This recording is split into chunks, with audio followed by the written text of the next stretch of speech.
It's Pete Cohen. It's episode 6 of Pete and Patti's Powerful Particulars podcast. This episode is called The Law of Attraction Made Easy. Get ready for another super powerful Pete and Patti's Powerful Particulars podcast.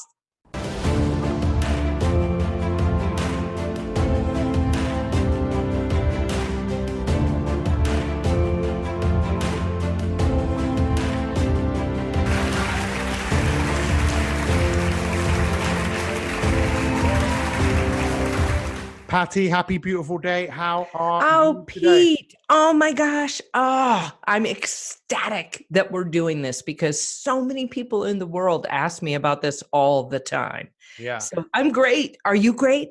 I am absolutely fantastic. I've really enjoyed doing these podcasts with you. I think originally we were going to put it out on a separate channel, but I've actually put it out on my existing My365 channel. I just made it easy. We got it out there. Lots of people have been telling me how they've really enjoyed just listening to us talking to each other. And some people have said they've had to listen to it a few times just because there's so much content in what we're talking about. So today we're going to talk about the law of attraction, and we're going to try and make that a little bit easy for people. I love that. I mean, so already we've attracted all the right people to be listening, don't you think? Absolutely. I mean, but what is the law of attraction in terms of what do you think? The law of attraction is considered a new thought philosophy, as you know, right? And it's the belief that positive or negative thoughts bring positive or negative experiences into a person's life. So the belief is that your thoughts and your actions, they're based on pure energy. And that energy is attracting more energy of the same. Well, this is something I would love to explore, but I'm also just going to ask Siri because you haven't asked Siri for a while. Hey, Siri, what is the law of attraction? In the New Thought philosophy, the law of attraction is the belief that positive or negative thoughts bring positive or negative experiences into a person's life. Want to hear more? Not really. That's good because he repeated exactly what I just said. Yeah. Yeah, it's something which a lot of people talk about. See how I attracted that, Pete, right then. Yeah, I attracted the same law of attraction definition that I gave out. So that's a perfect example for people who are listening in. Yeah, and a sign that you're more intelligent than Siri. We've got Siri. I've actually now got a new car, and it's a Mercedes, and now I can say, "Hey Mercedes, turn on the heated seats." Hey Mercedes, turn off the fan. Hey Mercedes, give me directions. I've got Siri and Mercedes, and I can activate both of them in my car, but they can't predict my future. No, they can't. It's so true. It's so true. And they're automated. And so I don't know about you, but I love that I can do that sometimes, but they never really quite hear me correctly. And so I've had to repeat it over and over again. And finally, then I just throw Siri across the car. I'm like, that's enough. Well, you say that's just enough. You have actually you just froze on me. You just went, that's enough. And then you completely froze. But now, thankfully, it says my internet is unstable. I'm not actually sure. Oh, wow. Maybe that means I'm unstable as well. I don't know, but you know how it is sometimes. The internet gets that way. It gets overloaded when things happen in the world and something pulls a magnetic force into the room. Well, I want to ask you, Pete, how have you actually used the law of attraction? Where have you seen it done and used it in your life? Well, I think one of the most interesting things that's happened recently is, my book, which has come out, Inspirators. I couldn't really work out where the title came from, but because I'm massively into inspiration and breathing life into what you're doing. But for about 3 years, or ever since I met you, actually, I started drawing this I, the letter I, in black, but then the dot above the I in red. And the red always, for me, stood out for what is it that you stand for? What is it that you feel you're on this earth to do? And I was drawing it every single day, every day without fail. And when I decided to call the book Inspirator, I immediately saw that eye and thought, well, I've got to draw it in that way.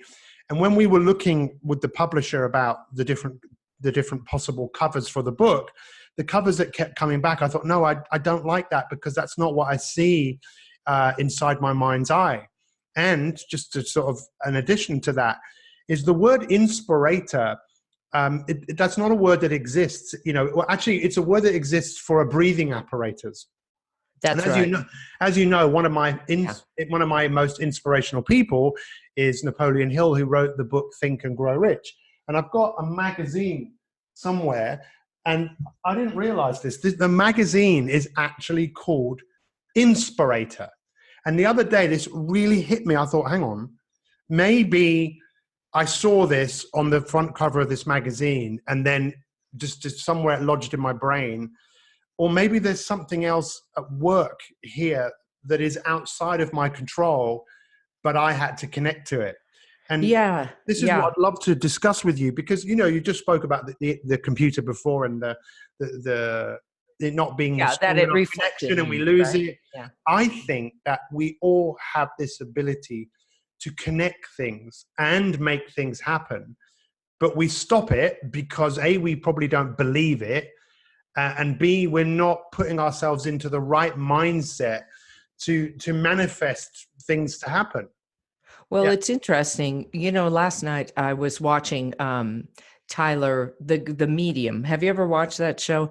And he's really fantastic. I met him once at a seminar. He was sitting on the floor, and he was just about to go to LA.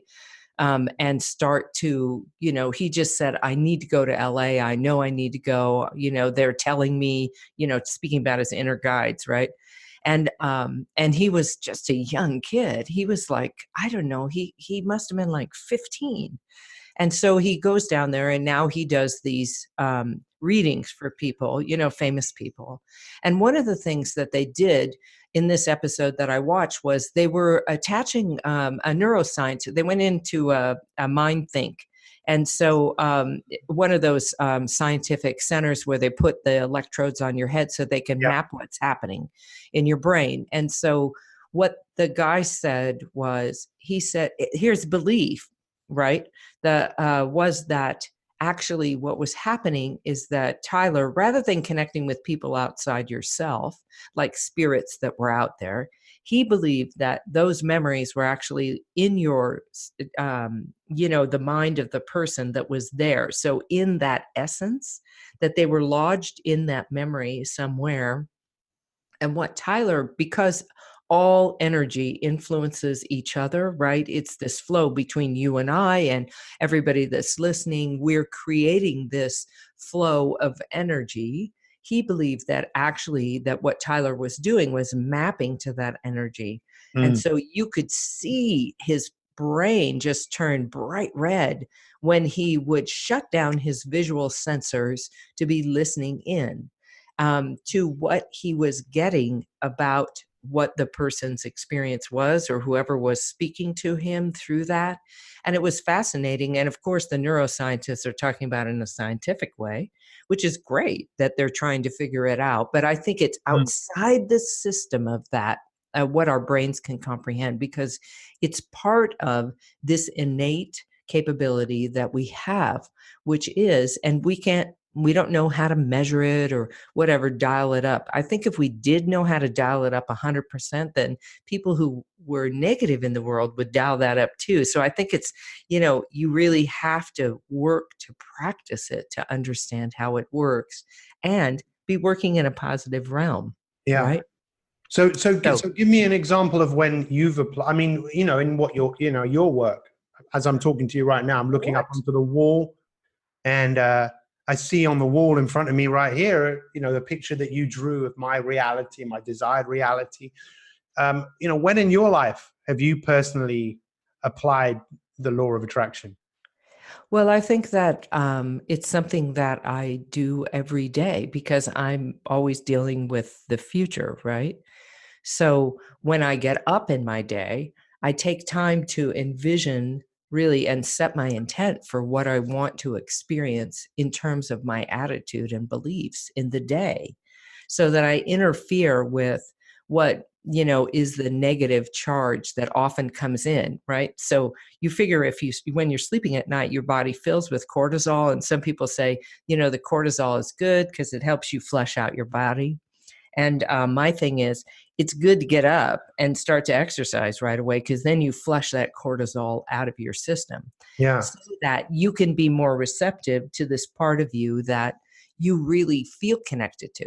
So for me, when I get up, then I set my intent for what it is I will experience, and in the same way that Nikola Tesla did that, I like to imagine the day as if it's already occurred, and then work backwards from there, right? Yeah. So that day, I met the most amazing people. All my clients felt like we connected, etc. I feel love for my partner and our relationship and like that. And then I work back into the day of actions I'm going to take to get there. Yeah. It's a different way of looking at it, but that's how I use it in that way, because I know that if I am cleared out of my debris of whatever worry I have, then I'm a vehicle for the universe to use for good in the world. And if I align myself with that, then I am. Well, I think, you have so many stories of people. I mean, anyone who watches any of your TED Talk, I mean, there's one particular TED Talk where you give a number of examples of people who have contacted you because they've applied this law of being able to draw and be able to see, where it is that they're going. And I know we've spoken about this before, but how I met you was, through my wife, who had a brain tumor and wasn't given very long to live. Her future was, she didn't want to die. And I thought, wow, I need someone to help her. I found your TED Talk. She watched the TED Talk about, draw your future, and she drew the future she wanted to manifest. And you'd seen that picture, and she drew it, and it came about. And it is amazing. It's truly amazing. But I suppose what's so fascinating for me is how much I've lived in denial about all of that. And I'm always, because I've been. Well, I think you're not alone. I think many people live in denial that actually what they say or believe or act upon, has consequences, right? Yeah. You're saying this about this woman from Pakistan wrote in about how that idea of drawing your future really changed what she was doing, such that she felt she was more open to being able to write the book that she was always wanting to.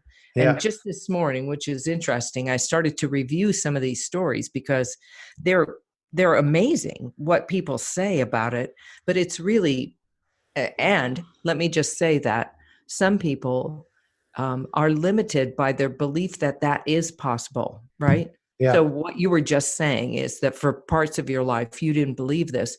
It takes a certain amount of trust and testing. Don't take my word for it. Don't be. You have to test it. I think you need to test it. You need to work at it, and you need to probably wake up and realize what's been driving you. For me, most of my life, I was driven away from where I was. I was driven from fear.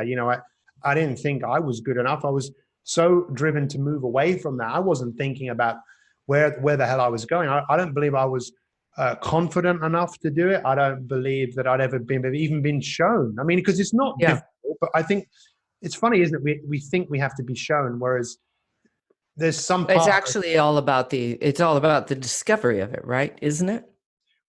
What if you're looking? You have to look for it.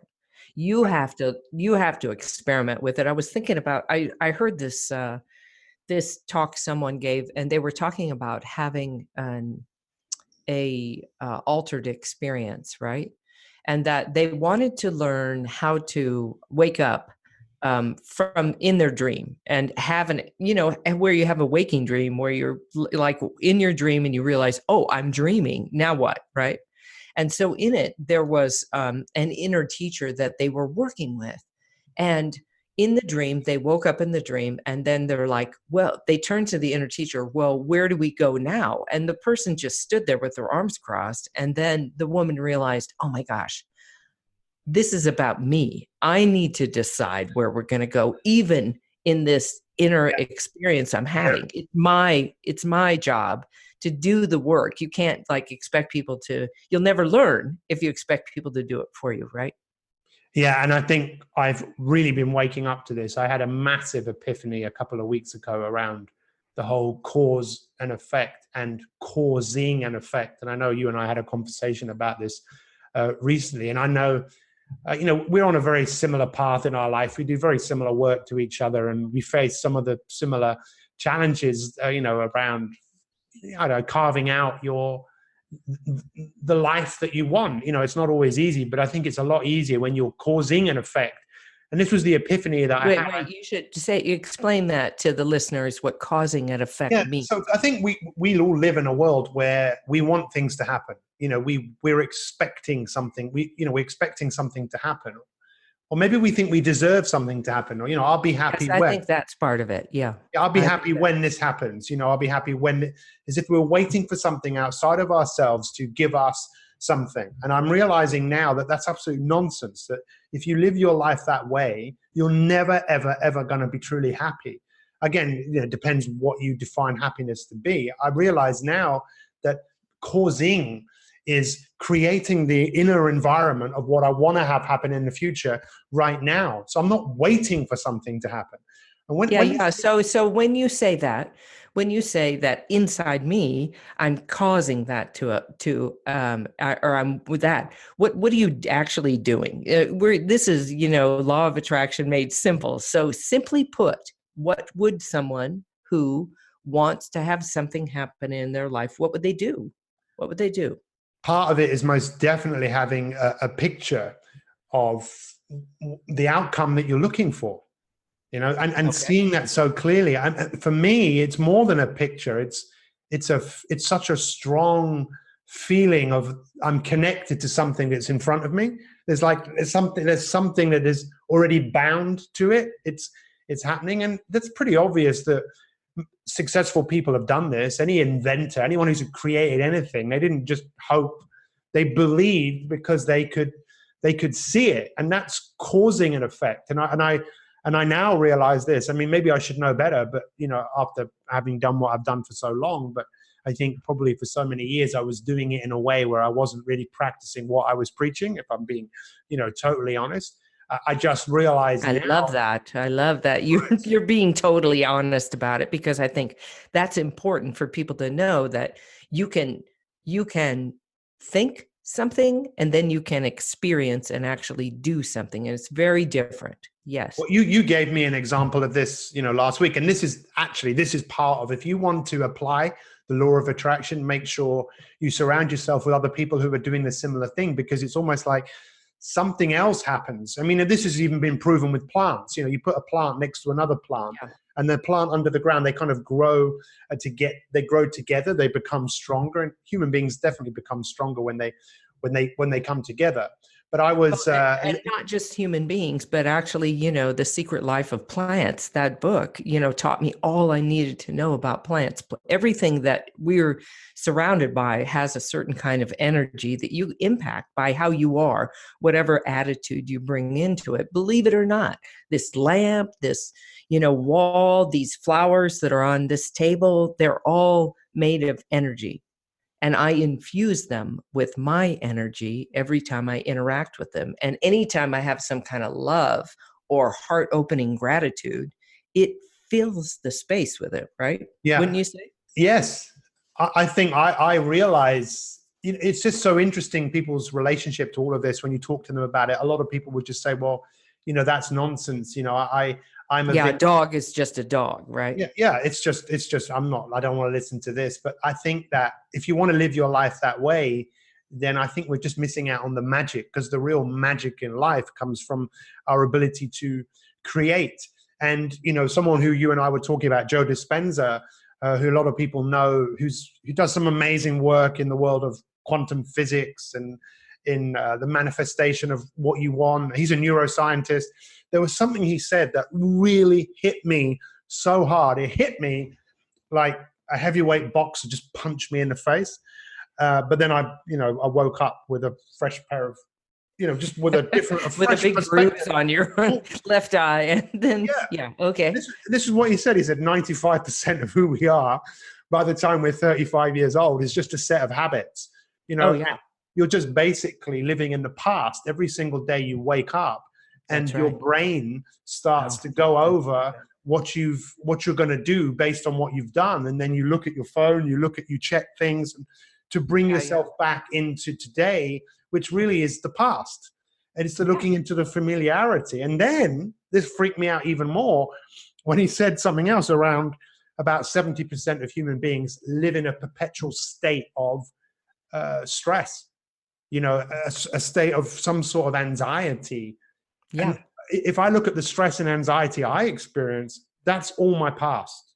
That's yeah. only to do with things that have happened to me in my past that make me think and act in a certain way. And what it has done, Patti, is again made me realize what I have to continue to work on myself, because if I don't, I just go back to the conditioning. And for me, the law of attraction is something that has to be practiced every single day. Just because you had a good day yesterday, it's setting your intention for the day, because Yeah. stuff is going to happen. It's going to challenge you. It's going Yeah.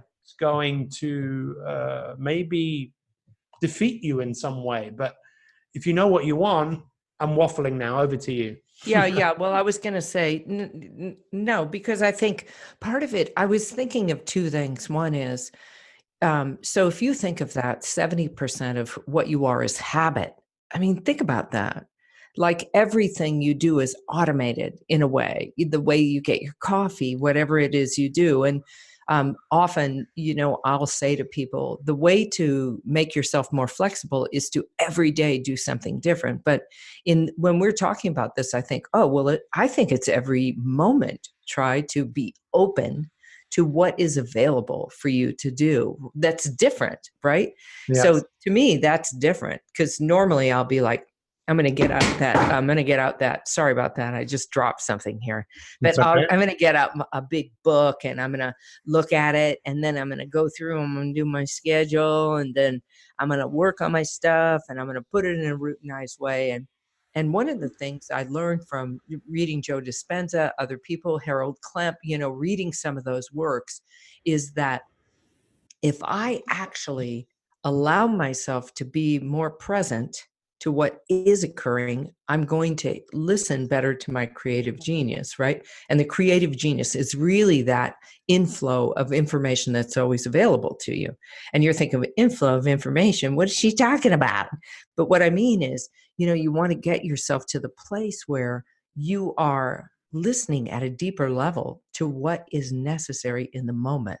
So you can think about, and this is to me, one of the simple ways to access the law of attraction is to think about something that you're working on, anything.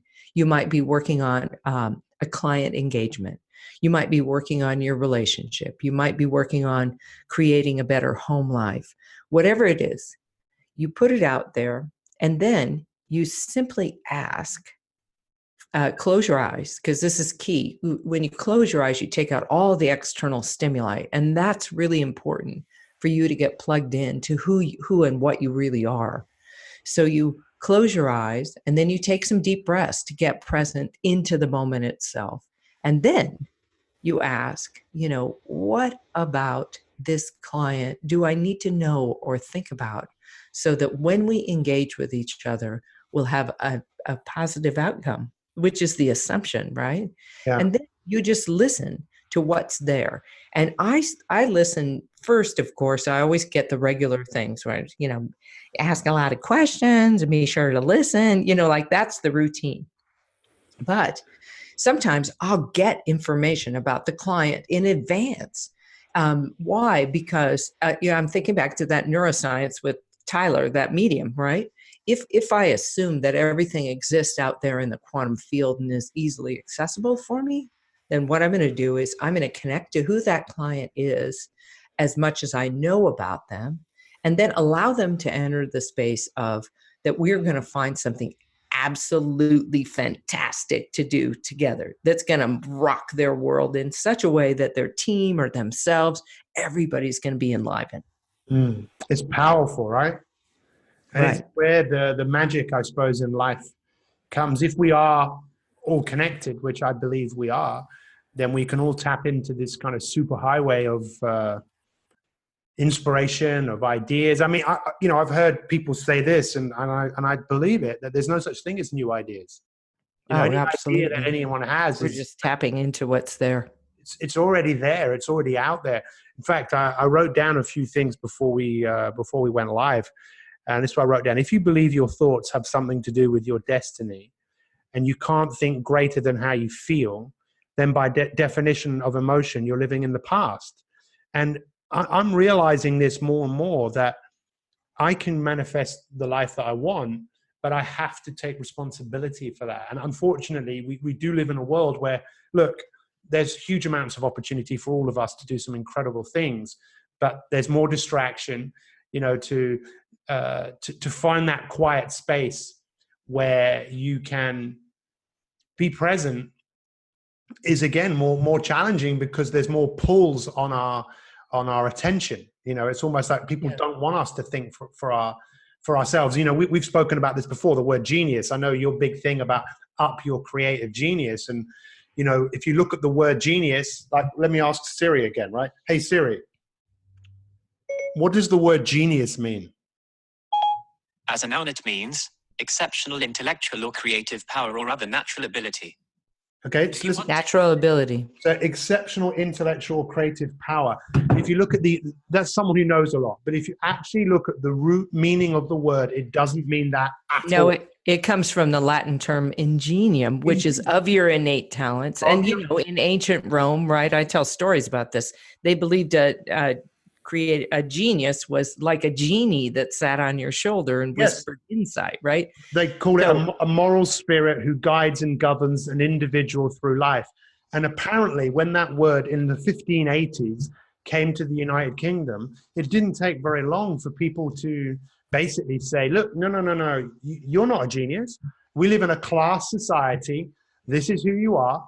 And if you don't know a lot, you're not a genius. You're not as good as everyone else. So compare yourself more to more people. And we can understand that then it becomes harder to listen to that voice. And then we live in a world, even now, it's probably harder than ever because of there's so much social comparison.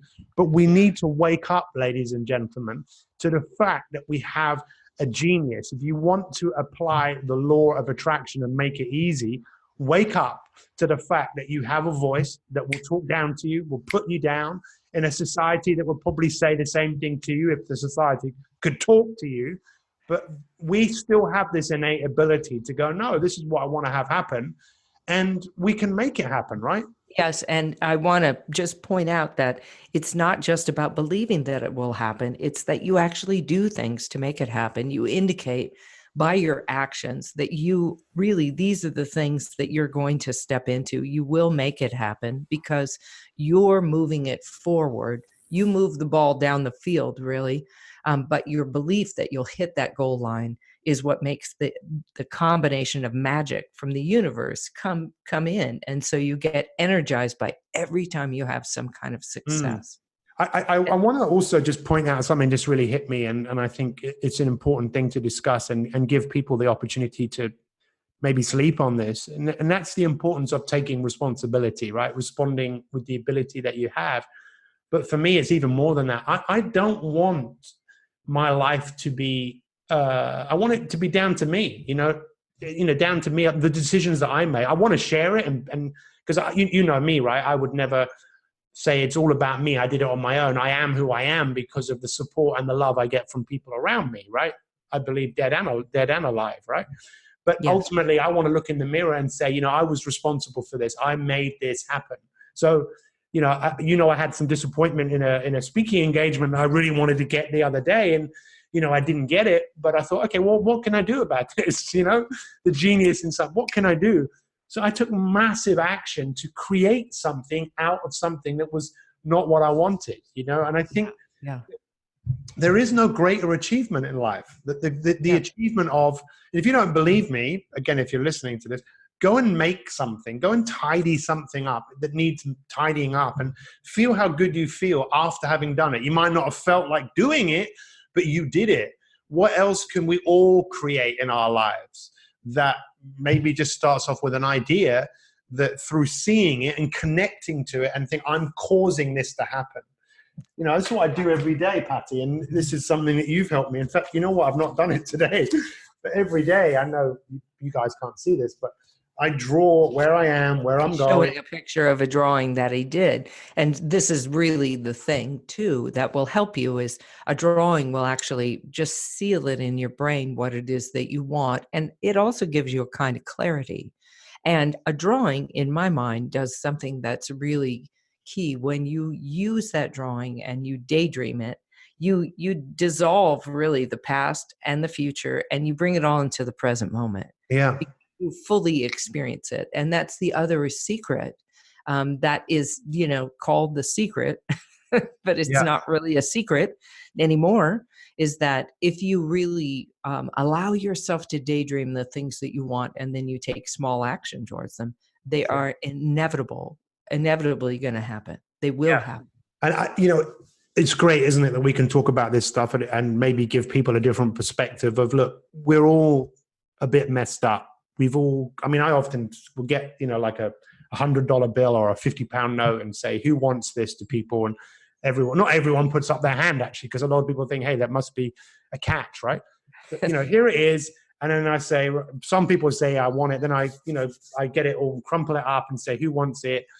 The people who wanted it still want it. Then I maybe spit on it, and who wants it? Some people still say, throw it on the floor, step on it. And the money is still the same, right? It's just, this is what's happened to most of us. We are victims of growing up in a world that has given us quite clear message. We're all a little bit messed up. But if we decide to go to work on ourselves, and this is where maybe we can just give a few more tips and stuff before we wrap this up. But what really hit me, Patti, about all of this was the realization that we live, many of us, in perpetual stress and a state of anxiety because we're worried about something happening again that maybe happened in the past. And when we do this, we are always expecting the worst case scenario. Yeah. I'm worried that he's going to take my $100 bill and spit on it and then want to give it back to me. That's what I'm worried about. No, yes, of course. And I think that, we do think about the past. Now I've got that image stuck in my head, Pete. I'm mad at you about that. Yeah. And other people, I'm going to erase that image just right now. I want you to know I'm handing you a fresh, clean $100 bill because I love you. And that it doesn't matter what it is. Here's the truth of it. It doesn't matter whether you believe or you don't believe about whether things work or don't work. It's up to you to decide how your life you want to live it. And that's what freedom is about.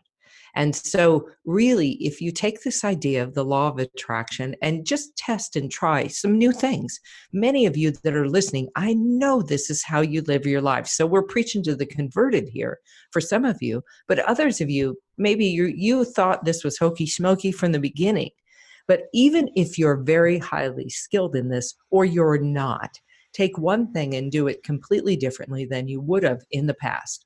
Like if you get up at a certain time, make sure that you don't set an alarm, see what happens. Or if you drink coffee in the morning, wait, do something else first. Go run around your house a million times. Do something wacky so that you disrupt the patterning that is innate to you based on your experience in the past, right?